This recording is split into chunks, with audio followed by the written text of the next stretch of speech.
ابھی ہمیں بات کرنی ایک اور اہم معاملے پر جو کہ ہے جی الیکشن سے متعلق۔ پاکستان میں عام انتخابات سے ٹھیک 3 ہفتے پہلے سرحدی صورتحال اچانک بگڑ گئی ہے، اور الیکشن سے بالکل پہلے کی یہ صورتحال ہے۔ پاکستان نے ایرانی سرحدی حدود کی خلاف ورزی کا جواب ایران کو 36 گھنٹوں کے اندر دیا ہے، اور ایران میں ایک سرحدی گاؤں میں بلوچ علیحدگی پسند تنظیموں کے متعدد ٹھکانوں کو متصل نشانہ بنایا۔ اس صورتحال پہ ہم بات کریں گے۔ سابق وزیر خارجہ خورشید محمود قصوری صاحب ہمارے ساتھ موجود ہیں۔ بہت شکریہ قصوری صاحب آپ کے وقت کا۔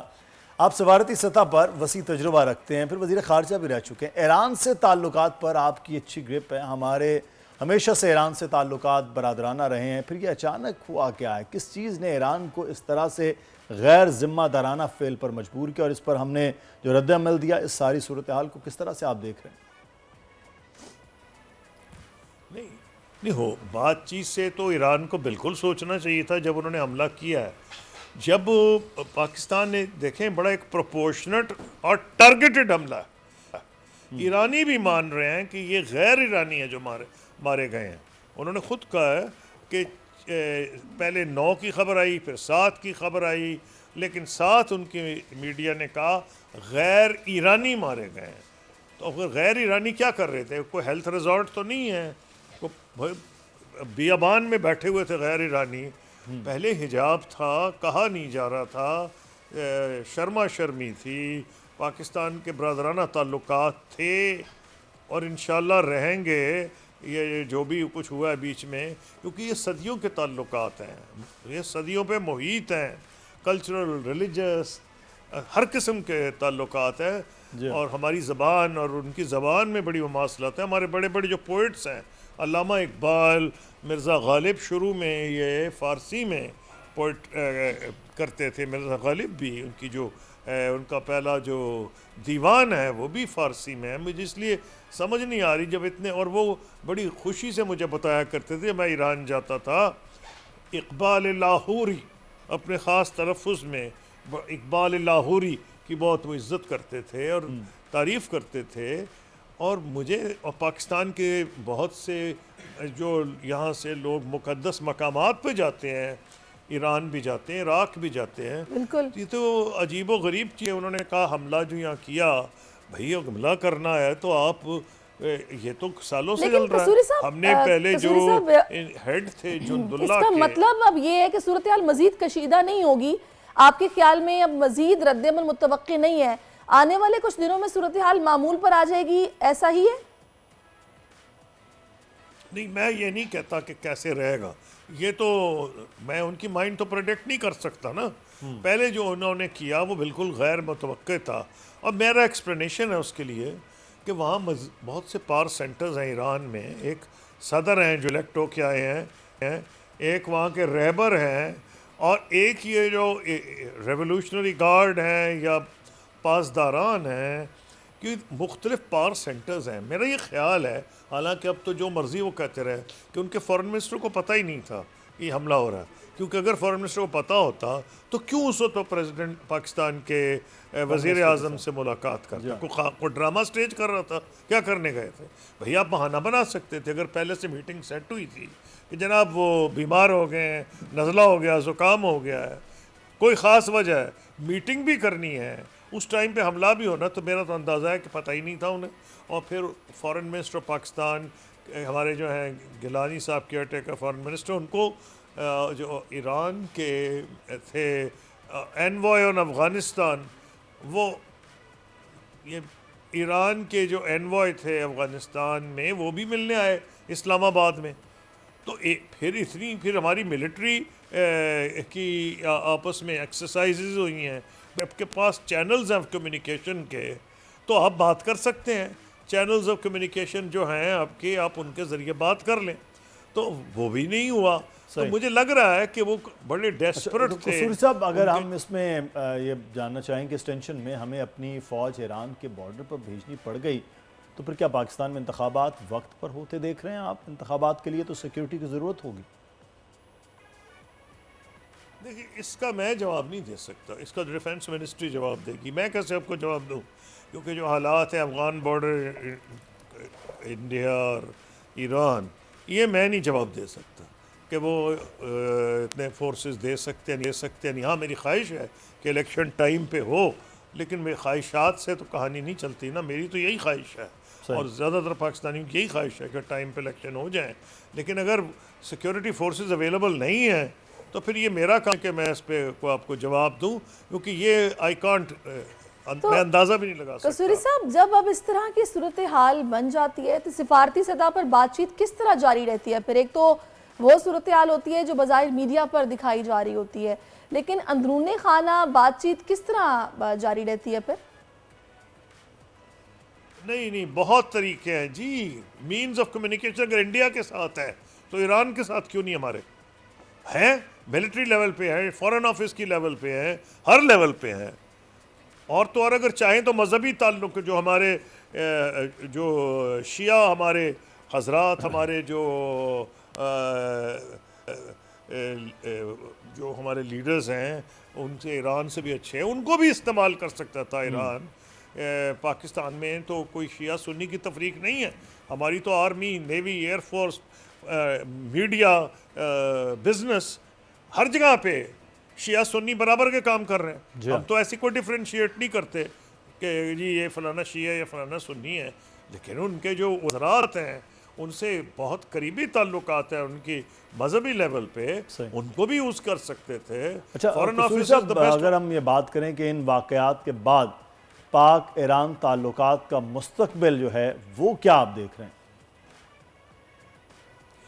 میری خواہش ہے کہ یہ معاملہ جلد از جلد ڈی ایسکلیٹ ہو، اور یہ ایران کے بھی مفاد میں اور پاکستان کے بھی مفاد میں اور پورے خطے کے، اور میں تو کہوں گا عالمی امن کے مفاد میں، کیونکہ جو کچھ اس وقت ہو رہا ہے آلریڈی، جو جنگ شروع ہوئی ہے اسرائیل کی حماس کے ساتھ، اس کے نتیجے میں ہوتی بھی حملے کر رہے جہازوں پہ، تیل کی قیمت بڑھ سکتی ہے، انشورنس پرائسز اوپر چڑھ گئی ہیں. کوئی پتہ نہیں کہ اس کے نتیجے میں اگلا محاذ کون سا ہو. اس لیے عقل کا تقاضا ہے کہ اس کو ٹھنڈا کیا جائے. بالکل آپ نے قصوری صاحب بہت شکریہ آپ کے وقت کے لیے، آپ نے اپنا قیمتی وقت ہمیں دیا. یہ تو سفارتی محاذ پہ کہ پاکستان کا سٹانس اب کس طرح کا ہونا چاہیے قصوری صاحب کی رائے میں، اور دوسری اس کی جو سائیڈ ہے دفاعی طور پر، اس پر بات کرنے کے لیے اس وقت ہمیں دفاعی تجزیہ کار ہیں جو بریگیڈیئر ریٹائرڈ ہیں منہاز صاحب، وہ جوائن کر چکے ہیں. بہت شکریہ منہاز صاحب آپ کے وقت کے لیے. احمد سعید صاحب، مجھے بتائیے گا کہ ابھی جو سارا رد عمل جو کہ ہم نے دیا اس پر عوام بڑی مطمئن دکھائی دے رہی ہے، لیکن اب جو دوسرا معاملہ جس پر گہری نظر ہے کہ بار بار یہ بات سوچی جا رہی ہے کہ اب یہ معاملہ یہیں پر رک جائے گا یا پھر یہ آگے بھی بڑھ سکتا ہے. آپ کی رائے اس پر کیا ہے؟ ویسے تو یہی کہا جا رہا ہے کہ کوشش یہی ہونی چاہیے کہ معاملہ یہیں پر رک جائے. جی بالکل، اس کا توقع تو یہی کی جا رہی ہے کہ پاکستان ایران کے تعلقات مزید خراب نہ ہوں. میں نہیں سمجھتا کہ مزید خراب ہو سکتے ہیں، کیونکہ دونوں فورن آفیسز ایران اور پاکستان کے جو ان کی پریس ریلیزز نکلی ہیں اس میں بھی دیکھیں آپ، تو ایک طرف تو ایک دوسرے پہ اسٹرائک کی ہے، ایران کی طرف سے انیشیٹو لی گیا جس کے وجوہات ابھی تک سمجھ ہی نہیں آ رہی کہ ایسا انہوں نے کیوں کیا تھا. اس کی بھی شاید میں ایک آدھ وجہ آپ کو بتا سکوں، لیکن جو پریس ریلیز کی آپ اسٹیٹمنٹ اگر دیکھیں تو 80% تقریباً ایک ہی جیسی ہے. پاکستان نے بھی یہ کہا کہ ہم نے بی آر اے اور بی ایل اے کے وہاں پہ ایلیمنٹس کو ہٹ کیا جو کہ ان گورنڈ ایریاز میں تھے ایران میں، اور ایران نے بھی یہ کہا کہ ہمارے جو جیش عدل نامی جو جندرلہ کا نیا نام ہے اس کے ایلیمنٹس کو پاکستان میں ہٹ کیا ہے. تو اور اس کے ساتھ ساتھ ان پریس ریلیزز میں دیکھیں تو پاکستان اور ایران کی جو ہسٹری ہے محبت کی اور ایک دوستی کی، اس کا ریفرنس دیا گیا. دونوں ملکوں کی سالمیت اور جو خود مختاری اس کا ریفرنس دیا گیا، اور دونوں کو ریسپیکٹ کہا گیا کہ ہم ایک دوسرے کی ریسپیکٹ کرتے ہیں. تو یہ دو دشمن ممالک کی پریس ریلیز کسی طریقے سے بھی نہیں ہے. لیکن احمد سعید صاحب، یہاں پر میرا آپ سے پوچھنے کا مقصد یہ تھا کہ ابھی اس ساری صورتحال کے بعد یہ بتایا گیا کہ جی ریڈ الرٹ پہ ہیں ہماری جو فورسز ہیں، وہ ریڈ الرٹ پہ ہیں. اس سچویشن میں ہوتا کیا ہے؟ دیکھیں، ریڈ الرٹ پہ ہونا ایک نیچرل ملٹری سائیکل کا حصہ ہے، آپریشن سائیکل کے حصہ. اس میں ایران کے اوپر جب نے کاؤنٹر اسٹرائک کی ہے، ڈیفینسو کاؤنٹر اسٹرائک، تو اس کے بعد وہاں سے ہو سکتا ہے کہ ایک کاؤنٹر ریٹیلیٹری اسٹرائک آئے. تو اس سلسلے کے اندر تمام فورسز کو، اس میں ایئر فورس اور آپ کی زمینی افواج ایف سی وغیرہ تمام تیار ہیں کہ کسی قسم کی بھی، آج صبح فرسٹ لائٹ کے اوپر اور پچھلی رات کو جو لاسٹ لائٹ کے اوپر ہمیشہ حملے ہوا کرتے ہیں جو فوجی قاعدے قوانین کے مطابق. لیکن اس میں ایسی کوئی جو ہے ایسکلیشن کی طرف نہ ایران گیا نہ پاکستان نے اس طرح کی کوئی چیز کی ہے. تو الحمدللہ یہ ایک دن کا وقت گزر گیا ہے. میرے خیال میں دونوں ممالک کو اب مل بیٹھ کے جو ہے ایک ٹیبل پہ بیٹھنا چاہیے بائیلیٹرل لیول کے اوپر. اور ہماری کمیونیکیشن کئی ساری کمیونیکیشن ہے, فورن آفس لیول کے اوپر ہے, ایمبیسی ٹو ایمبیسی ہے, ملٹری آپریشن ڈائریکٹریٹ لیول کے اوپر. ان کمیونیکیشن چینلز کو فوراً ایکٹیو ہونا چاہیے, فوراً مل کے بیٹھ کے بات کرنا چاہیے. بائیلیٹرل لیول پہ بات کرنے میں اگر کوئی انا کا مسئلہ بیچ میں خدا نہ خواستہ آ رہا ہے تو ترکی, ایران, رشیا کی جو ثالثی کی پیشکش ہے اس کا فائدہ اٹھانا چاہیے, کیونکہ ایران اور پاکستان مسلم امہ کے دو اسٹرانگسٹ ترین ممالک ہیں جن کے پاس ایک آئیڈیولوجیکلی بیسڈ ریزیلینٹ نیشن ہے, اسٹرانگسٹ آرمز فورسز ہیں. تو لہٰذا ان کا لڑنا ہمارے دشمنوں کے لیے جو ہے وہ بڑا خوشی کا باعث ہوگا. اس کا فائدہ کس کو ہوگا؟ اسرائیلیز کو. نقصان کس کا ہوگا؟ غزہ کے معصوم فلسطینیوں کو. تو لہٰذا کسی صورت بھی اس کو ایران جس کو دوستوں کی ضرورت ہے اس کو اسکلیشن کی طرف نہیں جانا چاہیے. مجھے تو یہ لگتا ہے کہ جو ایرانین ریولوشنری گارڈ کا کوئی لوکل کمانڈر تھا جو ایک رات کو اٹھا اور اس نے یہ 2-4 اس طرح کے میزائل مارے ہیں. احمد سعید مناز صاحب, پاکستان میں تو ہم نے ہمیشہ سے دیکھا ہے کہ جتنی طاقت ہے وہ ایک کمانڈ ہے, یعنی افواج کی, وہ پاکستان کی افواج کے پاس ہے. وہاں پر ہم نے 2-3 طرح سے چیزیں جو ہیں وہ پار سینٹر جو ہے وہ دیکھے ہیں. تو اب پاکستان کا ایران کے ساتھ ایک جانب بات چیت ہو رہی تھی اکنامکس کے حوالے سے کہ معیشت کو بہتر کرنا ہے, دوسری بات ہو رہی تھی وزیر اعظم وزیر خارجہ کی, اور اس اثناء میں اس طرح کا حملہ کیا جانا. تو خدا نہ خواستہ آگے بھی اس طرح کے کوئی توقع نہ ہو, تو اس تب تو ٹھوس معاملات جو ہیں وہ بات چیت کے, اور آئندہ ایسا کچھ نہ ہو, اس پر بات ہونی چاہیے.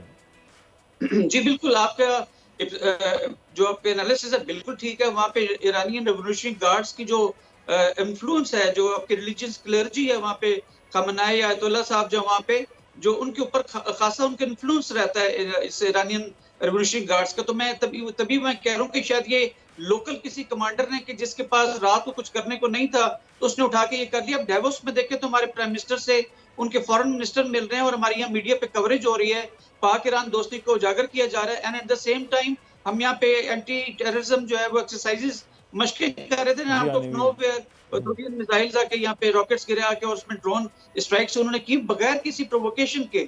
اور میں سمجھتا ہوں کہ بجائے اس کو کنٹرول کرنے کے, جو ایرانین فورن منسٹر تھے ڈیووس پہ, انہوں نے اس کو جسٹیفائی کرنے کی کوشش کی. اور یہاں پہ جو ایرانی ریولوشنری گارڈ کے ڈیفنس منسٹر ہیں انہوں نے ایک پرووکنگ اسٹیٹمنٹ دے دی کہ اب دوبارہ بھی اس طرح ہم لوگ کر سکتے ہیں. تو میرے خیال میں ڈومیسٹک آڈینس کے لیے ایرانین تو یہ ٹھیک تھا, لیکن انٹرنیشنلی یہ پاکستان کی سالمیت اور مختاری کے حساب سے کسی صورت ٹھیک نہیں تھا. تو لہٰذا ہماری جو ایک ڈیٹرنس ویلیو ہے وہ جب انڈر مائن ہونے جب جا رہی تھی اور 24 گھنٹے کے اندر کوئی ندامت کا اظہار نہیں کیا گیا, تو پاکستان نے پھر سوورنٹی, سالمیت, ڈیٹرنس, پاکستان افواج کی ریپیوٹ اور برگیڈیئر صاحب یہ بھی ایک بہت زیادہ بات کی جا رہی ہے کہ اسٹیٹ آف ہارموز میں یا ریڈ سی میں جس طرح سے پھر حوثی باغیوں کی یہ تمام یہ کہا جاتا ہے کہ ایران سپورٹ کر رہا ہوتا ہے, وہاں پر جس قسم کی سچویشن تھی اور معاملات تھے, بڑا رد عمل اور جتنی ہائی ہوپس لے گیا تھا ایران اپنے ہی لوگوں کے لیے, تو یہاں یہ حملہ یا اسٹرائک کر کے اس چیز کو بیلنس کرنے کی کوشش ہو رہی تھی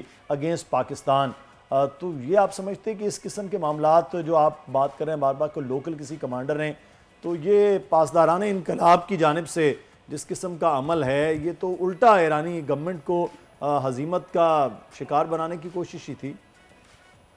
جی بالکل, دیکھیں ریزنز ابھی تک سمجھ نہیں آ رہی کسی بھی پاکستانی اینالسٹ کو. آپ دیکھیں کل بھی اس پہ بات چیت ہوتی ہے, ابھی ریزن کا پتہ نہیں ہے, جب ٹیبل میں بیٹھیں گے تو شاید کنفیوژن کلیئر ہوگی. لیکن ایک ایزمپشن بیس سے 3-4 ریزن میں کوئکلی بتا دوں کہ کیوں ایران ایسا کر سکتا ہے. آپ نے بالکل ٹھیک کہا کہ جب غزہ میں اسٹرائک ہوئی تو ایران نے بڑی پوزیشن لی تھی کہ ہم جو فزیکل جا کے غزہ میں فلسطینیوں کی مدد کریں گے, وہ نہیں کر سکے. تو لہٰذا نہ صرف ڈومیسٹک بلکہ جو شیعہ فقہ ہے ہمارا, جو ماشاءاللہ ایک اسلام کا بڑا مضبوط ایک فقہ ہے, اس کی جو ایک شیعہ کرسچن بستی ہے اور شیعہ بستے ہیں لبنان, سیریا, عراق اور ایران میں, ان کے لیے ایک چنبے کی بات ہے کہ ایران نے اپنی جو کئی بھی باتوں کو پورا نہیں کیا. سیکنڈلی جو ابھی حوثی قبائل کے اوپر یو ایس اور اس کے الائز نے اسٹرائک کی تھی ریڈ سی میں مرچنٹ شپس پہ حملے ہونے کی وجہ سے, تو نیکسٹ ٹارگٹ ایران تھا. تو شاید اس کو دکھانے کے لیے کہ ہمارے مسلز, ملٹری مسلز ابھی بھی اتنے اسٹرانگ ہیں, تو شاید اس نے عراق اور سیریا اور پاکستان پہ اسٹرائک کی. پھر یہ بھی ہے کہ جو ان کی اکانومی ہے وہ انفارمل اکانومی ہے, اسمگلنگ پہ بیسڈ ہے, اور ان کی چونکہ سینکشنز لگی ہوئی ہیں, تو پاکستان نے پچھلے سال 31 اکتوبر کو اسمگلنگ ٹوٹل بند کر دی تھی, تو شاید وہ فرسٹریشن میں بھی یہ اٹیک ہو سکتا ہے. Last but not the least, Jaishankar صاحب